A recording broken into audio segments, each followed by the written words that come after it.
할렐루야. 오늘 본문은 사도행전 16장 19절에서 34절까지의 말씀입니다. 이렇게 교재에 쓰여져 있는데요. 사실은 오늘 말씀을 좀 더 잘 이해하기 위해서는 사도행전 11장 19절에서 30절까지의 말씀을 읽는 것이 훨씬 더 나을 것 같습니다. 이 시간에 잠시 영상을 멈추고 사도행전 11장 19절에서 30절까지를 모든 구역 식구들과 함께 읽어보시기를 바랍니다. 영상 멈춰주세요. 네. 자, 사도행전 11장을 읽었죠. 사도행전 11장 하면 사실 가장 먼저 떠오르는 이야기는 베드로와 고넬료에 관한 이야기입니다. 우리가 이 이야기 참 잘 알고 있죠. 하나님께서 환상 가운데 베드로에게 저 위에서 음식을 이렇게 내려주시는데 베드로가 이렇게 보니까 부정한 음식인 거예요. 그래서 하나님, 이건 부정한 음식입니다. 왜 저에게 부정한 음식을 먹으라고 하십니까? 그랬더니 하나님께서 뭐라고 하셨죠? 내가 부정하지 않다고 하는데 왜 네가 부정하다 하냐? 그렇게 이야기를 하시죠. 그리고 그 이후에 고넬료를 만나게 하시는 장면입니다. 그래서 사도행전 11장에 나와 있는 이 베드로와 고넬료의 사건은 이방인 선교에 관한 상징적인 사건입니다. 그리고 베드로와 이 고넬료의 만남의 사건 12장에 그리고 베드로가 감옥에 갇혔을 때 옥문이 열리는 사건까지 나오고 그 사건을 끝으로 사도행전에서는 더 이상 베드로의 이야기가 나오지 않아요. 무슨 이야기냐면은 사도행전의 주인공이 베드로에서 바울로 옮겨져 간다. 그런 이야기입니다. 그렇다면 사도행전에서 바울이 처음 등장하는 장면은 어디일까요? 바울이 처음 등장하는 장면은 스데반 집사가 죽는 장면입니다. 우리가 잘 알고 있는 것처럼 초대교회는 7명의 집사가 있었습니다. 그 7명의 집사의 행적이 다 기록되어 있지는 않지만 스데반 집사의 행적은 기록되어 있거든요. 그런데 그 행적은 스데반 집사가 죽는 행적이었어요.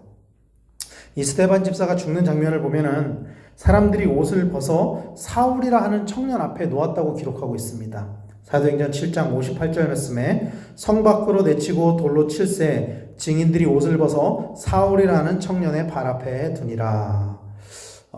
왜 옷을 발 앞에 두었냐? 당시의 풍습이 그랬어요. 당시에는 판결의 권한이 있는 사람 앞에 옷을 벗어두는 풍습이 있었습니다. 이건 무슨 이야기냐면은 스데반을 죽이느냐 살리느냐 하는 그 최종 권한이 누구에게 있었다? 사울이라 하는 청년에게 있었다. 그 이야기입니다. 이 사울이라 하는 청년이 누구죠?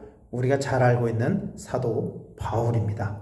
이 장면이 사도 바울이 사도행전의 성경에 등장하는 첫 번째 장면이에요. 그리고 두 번째 장면은 다메섹에 있는 그리스도인들을 핍박하러 가는 도중에 예수님을 만나는 장면입니다.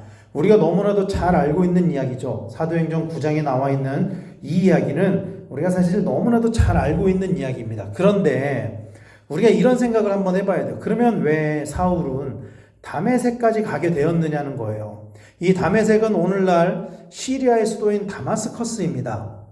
예루살렘과는 거리가 좀 있어요. 예루살렘에도 그리스도를 믿는 사람들이 있었을 텐데 왜 굳이 다메섹까지 가서 그리스도인들을 핍박하려 했냐? 사도행전 8장 1절 말씀은 이렇게 이야기를 합니다. 사울은 그가 죽임 당함을 마땅히 여기더라. 여기서 사울은 사도 바울을 이야기하는 거고 그 죽임 당하는 그는 스데반을 이야기하는 거죠. 그리고 그 뒤에 이렇게 이야기를 해요. 그날에 예루살렘에 있는 교회에 큰 박해가 있어 사도 외에는 다 유대와 사마리아 모든 땅으로 흩어지니라. 이렇게 이야기를 합니다. 스데반을 죽인 사울을 중심으로 한 그리스도인들에 대한 핍박 때문입니다. 스데반이 죽임을 당하고 나서 예루살렘 교회에 큰 핍박이 있었습니다. 이것을 우리는 예루살렘 박해라고 이야기를 하고 이 사건을 통해서 그리스도인들은 유대와 사마리아 모든 땅으로 흩어지게 되었어요. 그런데 사람들이 흩어지면서 그냥 도망가지만은 않았던 것 같아요. 사실 예수님께서 십자가에 못 박혀 죽으실 때 순환을 당하실 때도 제자들은 흩어졌거든요. 똑같은 모양으로. 근데 그때 제자들은 흩어져서 어떻게 했냐면 숨어 있었어요. 숨어 있었습니다. 다른 사람들 앞에 나선 게 아니었어요. 그러나 오늘 사도행전 8장 1절 말씀에 이 사람들은 흩어지면서 그냥 도망만 가지는 않았었던 것 같아요. 그들이 가는 곳마다 복음을 전했습니다. 그래서 유대 땅과 사마리아 땅에 복음을 전했고 그 너머에 있는 시리아 지역에 있는 안디옥까지 복음이 전해지게 되었어요. 사도행전 11장 19절에서 21절 말씀은 이렇게 이야기합니다. 그때 스데반의 일로 일어난 환란으로 말미암아 흩어진 자들이 베니게와 구브로와 안디옥까지 이르러 유대인에게만 말씀을 전하는데 그 중에 구브로와 구레네 몇 사람이 안디옥에 이르러 헬라인에게도 말하여 주 예수를 전파하니 주의 손이 그들과 함께 하심에 수많은 사람들이 믿고 주께 돌아오더라. 이렇게 이야기를 합니다. 무슨 이야기냐면은 스데반의 일로 이 예루살렘 밖에 때 사람들이 흩어지는데 어디까지 흩어지냐면은 베니게와 구브로와 안디옥까지 흩어지는 거예요. 여기서 구브로는 오늘날의 키프로스 섬을 이야기하는 것입니다. 근데 그 중에 구브로와 구레네 몇 사람, 구레네는 북아프리카에 있는 지역인데요. 이 사람들이 이전까지는 유대인에게만 말씀을 전했었는데 안디옥에 이르러서는 헬라인에게도 말씀을 전했대요. 주 예수를 전파했대요. 그렇게 이야기를 하고 있습니다. 그러니까 사도 바울은 그리스도인들을 핍박했습니다. 얼마나 열심히 핍박했냐면은 핍박을 견디다 못해 사람들이 도망칠 정도로, 그리고 그 도망친 사람들을 쫓아서 다메섹까지 갈 정도로 열심히 그리스도인들을 핍박했어요. 근데 그 핍박의 결과가 무엇이었는지 아십니까? 이방으로 복음이 전해진 것이었어요. 그 핍박의 결과로 인해서 이방에 복음이 전해졌습니다. 사도행전 1장 8절 말씀은 이렇게 이야기합니다. 오직 성령이 너희에게 임하시면 너희가 권능을 받고 예루살렘과 온 유대와 사마리아와 땅끝까지 이르러 내 증인이 되리라 하시니라. 이렇게 이야기를 하고 있어요. 예수님께서 승천하실 때 하신 말씀입니다. 그런데 이 말씀이 의도하지 않은 방법으로 이루어지게 된 거예요. 예수님께서 하신 이 말씀이 비로소 이루어지게 됐는데 아주 기쁘고 즐거운 마음으로 전도를 하는 것이 아니라 예루살렘 밖에 때문에 도망치면서 유대와 사마리아 땅끝까지 복음이 전해지게 되었던 것입니다.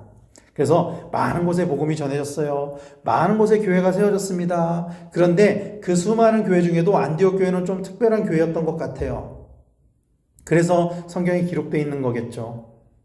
이 몇 사람으로 시작된 안디옥 교회에 바나바가 파송을 받게 됩니다. 그리고 바나바로 인해서 교회는 더 단단해져 갔습니다. 이 바나바는 누구죠? 초대교회 때 자신의 물질을 팔아서 초대교회 공동체로 들어온 사람이었잖아요. 바나바는 칭찬을 받는 사람이었습니다.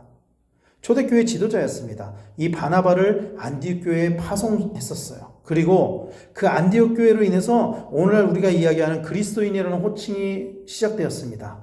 이 그리스도인이라는 호칭이 어디서 시작됐냐면 안디옥 교회에서 시작됐어요. 사도행전 11장 26절은 이렇게 이야기합니다.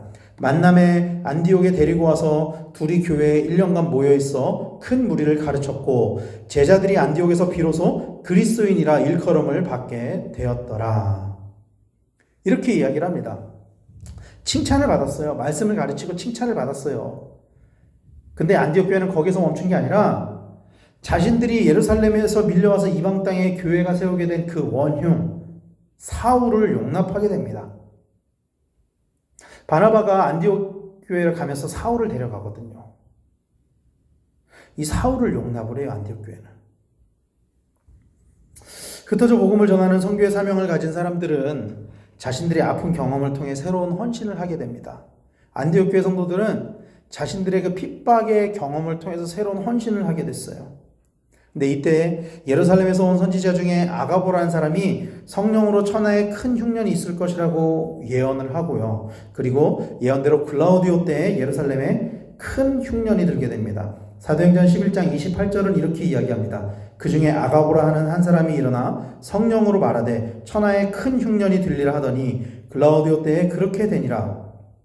그리고 그 상황 가운데서 바나바와 사울은 어려운 예루살렘 교회를 돕게 돼요. 사도행전 12장 25절에 바나바와 사울이 부조하는 일을 마치고 마가라 하는 요한을 데리고 예루살렘에서 돌아오니라.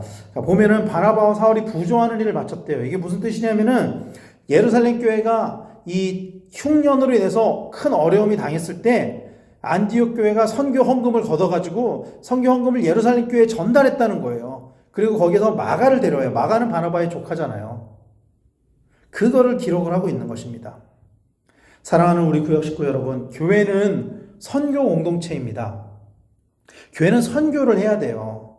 왜냐하면 그것이 예수님의 명령이기 때문입니다. 좀 전에 읽었던 사도행전 12장 25절 말씀은 사도행전 12장의 마지막 절 말씀이거든요. 그 다음에 이어지는 13장 1절, 2절, 3절 말씀은 이렇게 이야기를 합니다. 안디옥 교회에 선지자들과 교사들이 있으니 곧 바나바와 니게르라 하는 시므온과 구레네 사람 루기오와 분봉왕 헤롯의 젖동생 마나엔과 및 사울이라. 주를 섬겨 금식할 때에 성령이 이르시되 내가 불러 시키는 일을 위하여 바나바와 사울을 따로 세우라 하시니 이에 금식하며 기도하고 두 사람에게 안수하여 보내니라. 안디옥 교회는 최초의 선교사를 파송하게 됩니다. 자신들이 선교 헌금을 걷어서 예루살렘 교회를 돕는 것에서 끝나는 것이 아니라 그 안디옥 교회 지도자들을 최초의 선교사로 파송을 해요. 그리고 이 바울과 바나바에 대한 실제적인 후원도 도움도 마다하지 않았던 것 같습니다. 사랑하는 우리 구역 식구 여러분, 우리는 모두 선교사적인 삶을 살아야 됩니다. 이것은요, 우리가 다 해외에 나가서 선교를 해야 된다는 뜻이 아니에요. 우리는 어떤 사람들은 보내는 선교사의 역할을 감당해야 됩니다.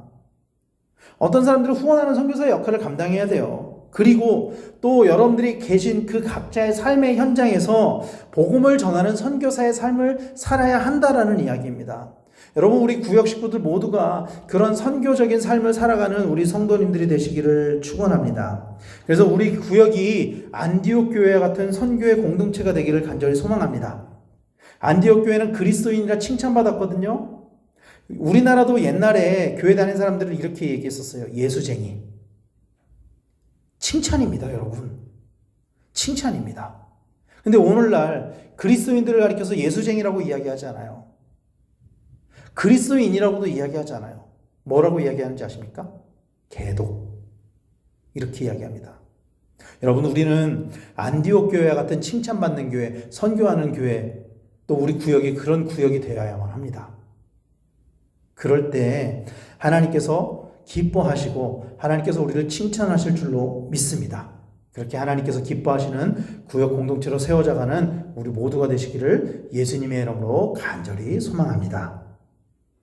이 시간에는 나눔 시간을 갖도록 하겠습니다. 나눔의 주제는 이렇습니다. 환난을 통해 흩어진 자들이 안디옥에서 어떻게 행동하였습니까? 두 번째, 바나바가 안디옥에 와서 어떤 일을 행했으며 그 결과 그들에게 어떤 결과가 따르게 됩니까?